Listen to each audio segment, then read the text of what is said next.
बे समाव दुलाराय बर' फरायसा आफादनि आफादगिरि दिपेन बर' बिथाङा फोरमायथिदों जे बिटिआर गोजोन गोरोबथा बे गोजोन गोरोबथानि 60टा बियाब जायोब्ला माखासे जे सुबुंफोर आरो सोरबा सोरबा समाजारि बिजोङाव बाथ्रा लिरदों जे एसटी रिजार्वेशन जे सीट एबा एसटी नि थाखानाय थिखानाय जे सीट बे सीटा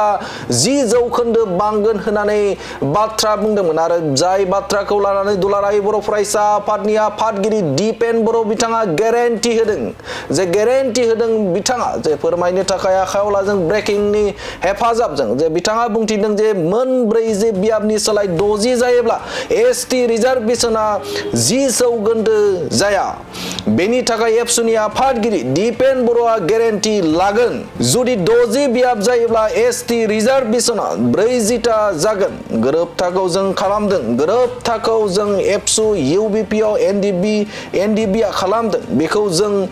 मोजां मिथिगौ सोरबा बाहेराव थानानै जानला मानला बुंनाया जेबो ओंथि गैया जे दिपेन बर' बिथाङा फोरमायथिदों जे मोनब्रै बियाबनि सोलाय 60 जायोब्ला एसटी रिजार्वेशना 10 जौखोन्दो जाया बेनि थाखाय आं एबा दिपेन बर' बिथाङा गेरेन्टि लागोनखौ फोरमायथिदों जुदि 60 बियाब जायोब्ला एसटी रिजार्वेशना 40टा जागोन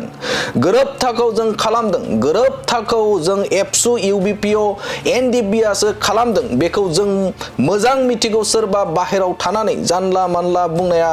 जेबो ओंथि गैया होननानै फोरमायथिदों दिपेन बर' बिथाङा सोरबा बुंनो नागिरो जे 60टा समष्टि जाबा 10% रिजार्वेशन जागोन जों गेरेन्टि लायो दा थिगै आङो बुंनो नागिरदों 60टा समष्टि जायोबा एसटी समष्टियानो 40टा जागोन आथिखालनि 30टानिफ्राय बारायनानै 40टा जागोन बेयाव रावबो सोरबा टेका बेका बुंनाय बाथ्रा गैया सुक्तिखौ जों खालामदों